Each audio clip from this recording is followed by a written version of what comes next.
Now picture this. After years of failed attempts to form a coalition, finally major opposition parties in Kenya agree on one presidential candidate to challenge KANU, which had ruled Kenya for 40 years. Then, with 3 weeks remaining before a historic general election, 45 kilometers from here, that solo presidential candidate is involved in a dreadful road accident.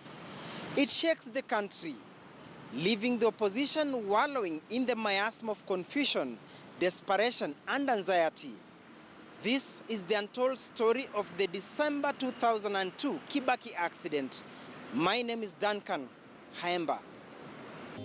For two successive and hotly contested general elections since the December 1991 introduction of the multi-party democracy in Kenya, opposition parties had unsuccessfully attempted to oust the ruling Independence Party KANU from power, losing both the 1992 and 1997 general elections. Come 2002, major opposition parties formed a first-ever coalition in Kenya, settling on one presidential candidate who would face President Daniel Arap Moi's preferred successor in KANU party, nominated Member of Parliament Uhuru Muigai Kenyatta. Democratic Party of Kenya (DP), Ford Kenya, and Social Democratic Party (SDP) had initially agreed to form an umbrella party, National Alliance, before joining forces with Liberal Democratic Party (LDP), a renegade group that had walked out of KANU following the nomination of Uhuru Kenyatta as Moi's successor. Their coming together saw the formation of the National Rainbow Coalition (NAC) that saw DP's Mwai Kibaki declared a compromise candidate on 14th October 2002. However, settling for DP's Emilio Stanley Mwai Kibaki for their presidential candidate and Ford Kenya's now deceased Michael Christopher Kijana Wamalwa as vice president wasn't a walk in the park, as immediate former Kitui Senator and also one-time Mwingi South Member of Parliament David Musila narrates. First of all, it took quite a while to put the coalition together, the NAK and LDP, to become the Rainbow Coalition, that is NAC. So immediately we nominated President Kibaki. Of course, that time he was not president. Immediately we nominated Mwai Kibaki to be the presidential candidate for NAC. Now it was just about 3 months to go to the general elections, and therefore everyone was keen to have the presidential candidate visit his area. And Kalonzo Musyoka and I made efforts to get Kibaki to come to Kitui and Mwingi. Campaigns were on the home stretch. In less than a month, the historic and transition election would be taking place, in which Daniel Moi would pass on the baton after ruling Kenya for 24 years, a quarter of a century. The stakes were high. Political battle lines had been drawn. It was KANU versus a united opposition, save for a few small political parties which opted to go solo, fielding their own presidential candidates in what was explicitly a two-horse race, NAC's Mwai Kibaki against KANU's Uhuru Kenyatta.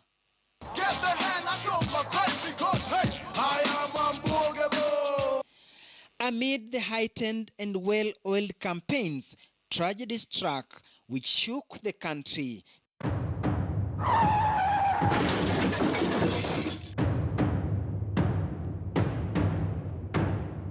On the evening of Tuesday, December 3rd, 2002, opposition's main presidential candidate Mwai Kibaki was involved in a nasty road accident as he rushed back to the capital, Nairobi, from Lower Eastern region, where he had pitched tent for 2 days campaigning in then Mwingi and Kitui districts. On that fateful evening, Kibaki had a 7 p.m. appointment in Muthaiga. Time was running out. So it was sort of a rushed rally, because he hinted to me that he had to go to Nairobi. He had an appointment at 7 o'clock at Muthaiga Club. And therefore we hurried and finished our rally very quickly and set off for Nairobi. Kibaki's car was ahead, followed by Raila, and I was third because the rest of the people decided to remain behind in their constituencies. And so I was obliged to escort my guests. So we came all the way, Kibaki leading, followed by Raila, and I was third. We passed Machakos at around 6 o'clock in the evening. And somewhere on the way, I overtook Raila, and therefore my car was now second. Kibaki's and mine. Raila's was behind. Now, as you reach the junction, Machakos Junction, there is a curve as you enter the main road. It's not straight. Now, when I reached there, I think I was quite behind because my vehicle could not catch up with Kibaki's. I saw two bodies along the road and a matatu, and a crowd was milling into the area. Well, I decided that we move on because I had to follow Kibaki. So we now went into the main road, the main highway, Nairobi-Mombasa highway. And so turned towards Nairobi and now started accelerating towards Nairobi. Then one of my aides said, I think we better stop. Something is happening on that direction. And I said, no, let's move on, because Kibaki is ahead. So, but this aide insisted that, please, let us stop and find out what's going on there. Too many people rushing there. I said, okay, let's stop. We stopped. And I said, okay, go and find out what's going on. This young man came running to me and said, ni gari ya munene, munene's car. I said, which munene? He said, Kibaki. I was shocked. Kwa kawaida ya VIP wengi wanakaa gari ya left, lakini hiyo siku alikuwa amekaa mbele ndio asalimie watu tukipita, asalimie watu. So accident ikifanyika hakuwa amemaliza kusalimia watu ndio arudi nyuma kwa kiti yake, mimi niende mbele. Corporal David Wambugu was Mwai Kibaki's security detail on that fateful Tuesday evening. So wakati tulifika hapo junction, palikuwa ndio Shumvi, ndio kuna watu watatu walikuwa wanavuka kwa barabara. So ndio walitu disrupt.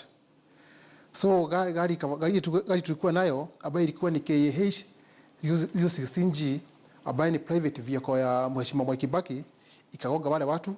Kutoka hapo gari lose control. Ndio gari ikaanguka mara tatu. Kutoka hapo ikaruka badala nyingine ya barabara. Tukagonga kikigi ya stima. Kikigi ikavunjika, tukaingia kwa shimo.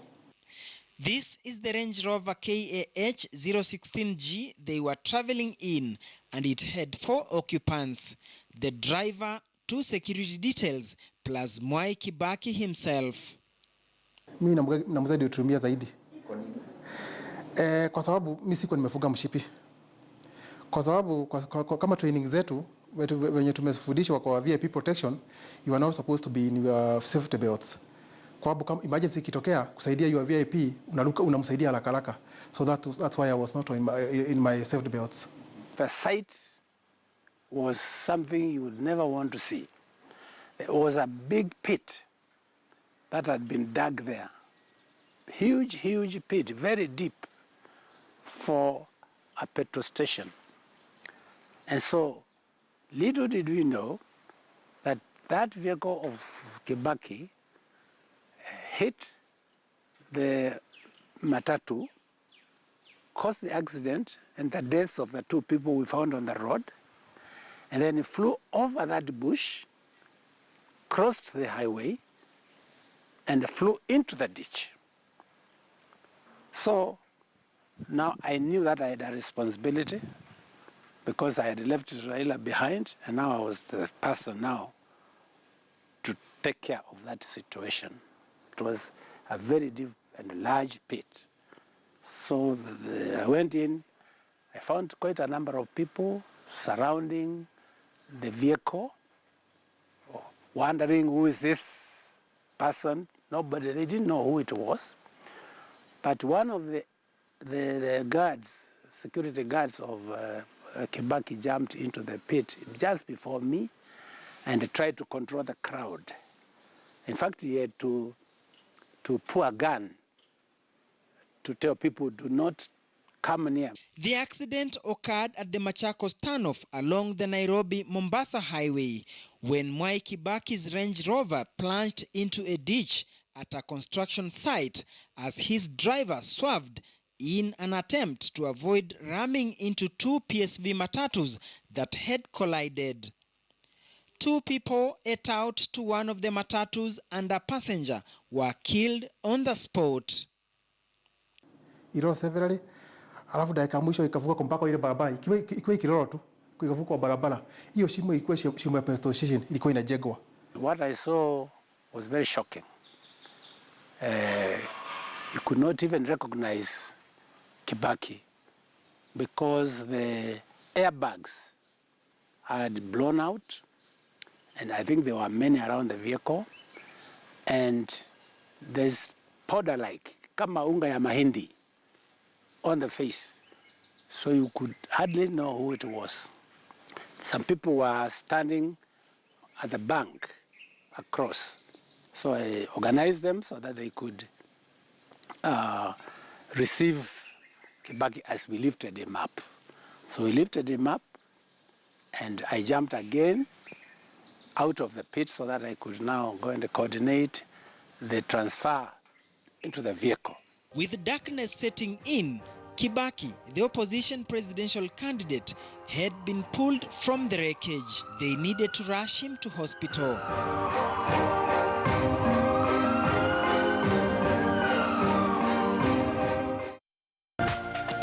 This is KTN News.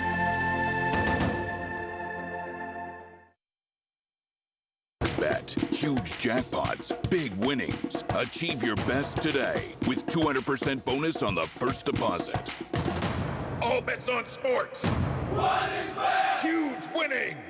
What is fair? High odds. What is fair? Fast pay. What is fair? What is fair? Bookmaker Company. Hii usikose Radio Maisha End of Year Rumba Night katika Carnival. Jitokeze ufurahie midundo mizito mizito ya rumba kutoka Le Grand DJ Matosi Buor, DJ Darius, DJ Wati na DJ Works. Burdan inaanza saa 12 jioni. Ambia rafiki, aje na rafiki. Kiingilio ni shilingi 300. Rumba is rumba.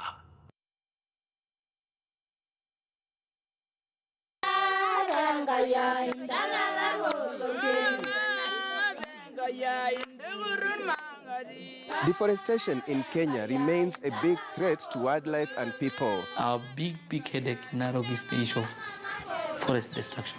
We have critically endangered wildlife species. But in Loita Forest, Narok County, the community has taken it upon themselves to conserve the forest. We form ourselves around a community through the 10-bomber approach.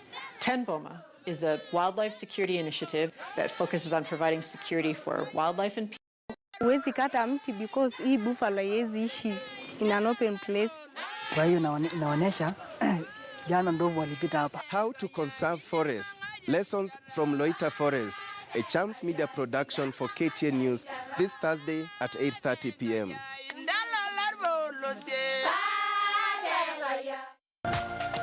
This is KTN News.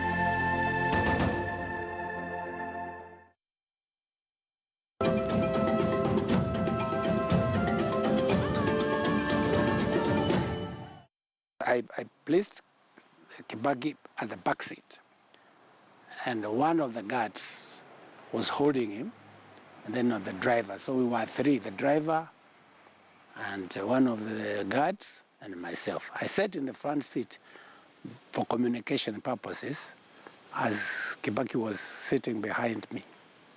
So one of the guards advised me that there could be a telephone number in the glove compartment of the vehicle. And sure enough, when I opened it, I found an AMREF telephone number. And I called them. I explained to them that I am with our presidential candidate. He has been involved in an accident, and therefore I need an ambulance quickly. Well, first I want to say that there was no adequate network communication. The network was not there, so it was just cutting disconnecting as we were talking.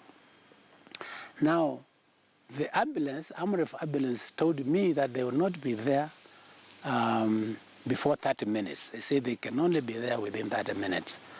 And so I told them that I could not wait. I was going to drive on with my patient until we meet. So we agreed, okay, drive on, we meet halfway or something like that. Former senator, who was now in charge of Kibaki's rescue mission, was given strict instructions by AMREF doctors to keep engaging the victim. They advised me to talk to Kibaki continuously to avoid him getting into shock. So that was my preoccupation of engaging, talking to him about things, assuring him. I remember telling him that you know, we have done a lot of work and we have a very short time remaining before you become president, and therefore I don't believe God can allow anything bad to happen, so keep on, we are going to get there.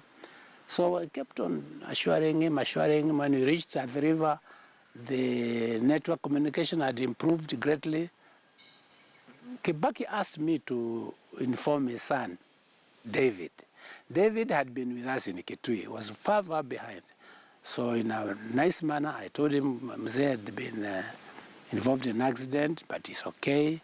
Follow us, we are going to Nairobi Hospital. He also asked me to call Dr. Gikonyo.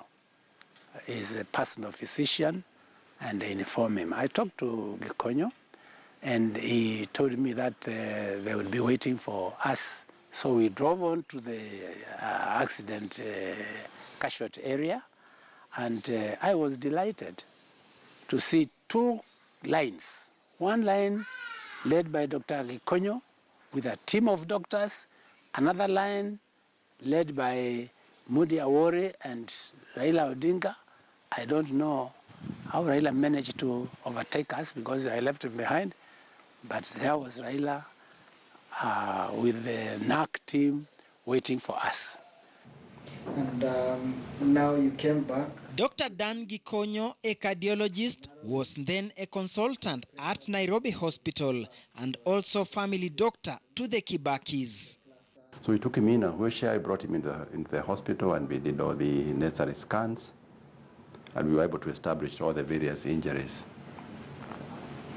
The difficult bit was now it was getting dark, and there was the media there, and they expected us to explain to them in detail what had happened. He has not suffered any major injuries. He's fully conscious, he's aware of what's going on. He hasn't had any major injuries to his head or chest. He unfortunately has had a fracture of the upper right arm and a dislocation of the right ankle. Wambugu says he regained his consciousness several hours later while in Nairobi Hospital. Nilikuwa bado na ushugu mwingi kwa mwili na nikasema nataka kuona, nikauliza kama mzee ako hai. Ndio nikaambiwa ako hai. So nikasema nataka kudhibitisha kama ako hai. So nikapelekwa na kwa trole mpaka pale alikuwa. Kibaki had suffered a fractured right arm, dislocated ankle and injured neck, which sent the opposition into a panic mode. He was flown to West London's North Wellington Hospital for specialized treatment. The difficult bit actually was the flight to England. Because here we are here with a very important client who is injured, and we have to travel with him to England, and we didn't have our own control. You know, when you're not the president, you can't say how to travel. So we are traveling as lay people. And I remember asking for some seats in Kenya Airways. And the Kenya Airways people, I must say, they were not very cooperative. You know, remember you still had an old government, and we were the new government challenging the old government. They were not very cooperative. And they gave us 3 seats at the back of the plane. And I remember Honorable Raila Odinga, who was with us in that movement, I said, no, we cannot put our president in the back of the plane. We must put him in first class. And when we got there, the Kenya demanded that then if you're going to go to first class, we must pay. And I remember all this was done by Raila Odinga. And he was there and he said, if you're going to pay, we are going to pay. And we must get seats on the front of the plane. The difficult thing was how to get a stretcher onto the front of the plane. The aisle is not wide enough to carry a stretcher. And I still remember, I have a lot of respect for Raila. He came with some young men, about 8 or 9 of them. And they carried that stretcher across that aisle to the front on their knees. They went on their knees, they carried the stretcher up on their hands, and on their knees they went from the entrance to the front seat of the plane. I've never forgotten. And we were able to place the oncoming president in a comfortable position in first class, and then we traveled to England. They say when it rains, it pours. As the main opposition presidential candidate continuing receiving treatment, and with the 2002 general election in less than 2 weeks' time, his running mate Kijana Wamalwa was also taken ill, and they had to be admitted in the same hospital in London, causing more panic and political tension among their supporters back home in Kenya. We received call that the then to-be vice president, Honorable Wamalwa, had come for a conference and was taken ill in his hotel. So because we were already in this hospital, we were able to bring him over to the same hotel and to the same hospital, and he was also hospitalized at the same time. I actually remember President Mwai coming to visit us in Wellington. On his way, I think he had traveled to the US, and he passed by and came to say pole to Mwai, Kibaki and Wamalwa at the same time. The remainder of his presidential campaign was conducted by Kijana Wamalwa, NAC's vice president designate, and Raila Odinga. Come December 27, 2002, Kibaki won the presidential election with a decisive landslide victory, garnering 62% over KANU's Uhuru Kenyatta, who got 31% and was sworn into office while on a wheelchair. Mimi Mwai Kibaki naapa kwamba nitatenda kazi zangu za urais wa Jamhuri ya Kenya kwa uaminifu na kutimiza wajibu wa kazi hizo. Ewe Mwenyezi Mungu unisaidie. The swearing in was very interesting also, because we weren't quite sure whether it was going to be sworn in or not. There was rumors it would be postponed, there was what. So the political side decided it was going to go on, and I was tasked with the job of making sure that we get the president-elect to Uhuru Park. It's a lot of suspicions. So I was told by the people in the know, you must stick by him all the time. The plan was that when we got to the park, we would hand him over to the military and they would take him to the days. But you know, I was instructed, you must not let go of that wheelchair. You must stick by him. It doesn't matter who comes for it, you must go there and you must be there. So I held onto the wheelchair and we got to the days and I sat there next to him continuously. Because we had to make sure nothing went wrong. David Wambugu remembers with nostalgia how the 2002 campaigns fared on. He knew his lifestyle would change, having joined the GSU in 1992 before joining Kibaki security detail in 1997. A man who was a heartbeat away to clinching the presidency after 2 previous attempts. So mzee alikuwa ameshagamuka sana kwa sababu kampeni yake ilikuwa juu. Na sasa kulikuwa upepo venye ilikuwa sasa ndiye anakuja kuwin election. So hata sisi tulikuwa contented ndani yetu ya kwamba sasa yule mzee tumeshuga hiyo muda yote atachukua kiti na akishukua kiti maisha yetu itabadilika. So si kujua kama hiyo accident itaharibu maisha yangu forever. However, for Corporal Wambugu, the accident marked the beginning of a chain of tribulations. Ile majeraha nilipata ni ya mguu. Nikavunjika mguu. Kutoka hapo nilikuwa nimegogwa sana. Alafu kichwa. Before that accident, I was not a stammerer. Nilianza kustama kutoka na hiyo ajali. Nilikuwa naongeaga fluently. Lakini kutoka hiyo wakati hizo effects nikaanza kustama. Yeah. So to date I've been having intermittent health problems kutoka hiyo wakati. He alleges that powerful individuals within government forced him out of work. Kaniambia, Wambugu, I've thought it twice to give you a safer riding instead of a blanket sack. Here is a retirement letter that I've drafted for you. Sign below here if you want peace. Mimi nikamwambia retirement mimi naenda retirement, siwezi enda nyumbani nikiwa kiwete. Nimeumia nikiwa in the line of duty na hakuna makosa nimefanya. He wrote a complaint letter to then Police Commissioner Major General retired Hussein Ali, and he says Ali did not respond. He wrote a second letter to the National Police Service Commission Chair Johnston Kavuludi and copied to the Director of Public Prosecutions, the Ombudsman, Attorney General, and the Independent Police Oversight Authority. They moved swiftly by writing demand letters to know what happened, but they also did not get responses.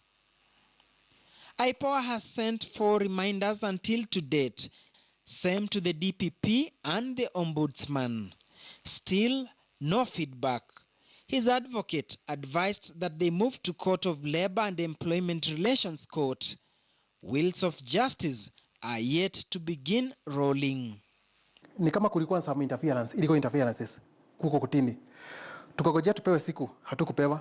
Ilibidi dakika mwisho niandikie Chief Justice. The letter is here. Nikaandikia Chief Justice. Tukapewa mention haraka haraka. Kupewa mention tukaenda kotini, hiyo case iko na the justice Wasilwa.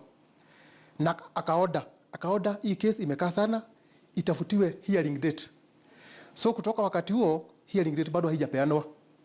So I'm still suspecting interference kwa court process. Both retired President Kibaki and Wambugu are from Othaya, neighboring villages of Iriaini and Karima. After the accident, kwa sababu maybe ya protocol, sikuweza kumpata tena kutoka the time of the accident. Sijaweza kumpata. So imebidi dakika mwisho nimeandika barua. Nimeandikia head of state, President Uhuru Kenyatta. Na hiyo barua nikahakikisha imefika kwa ofisi yake. So sijapata response. Nika CC his deputy. Bado sijapata response. Nika CC Honorable Raila Amolo Odinga. Bado sijapata response bado. Nafikiri vile nimeandika ikiwa CC ndio sababu hata kwa president niandika ikiwa CC. Kwa main person kuandikia ilikuwa ni Honorable Mr. Kavurudi. Nilikuwa nimeandikia alafu na CC zingine na CC.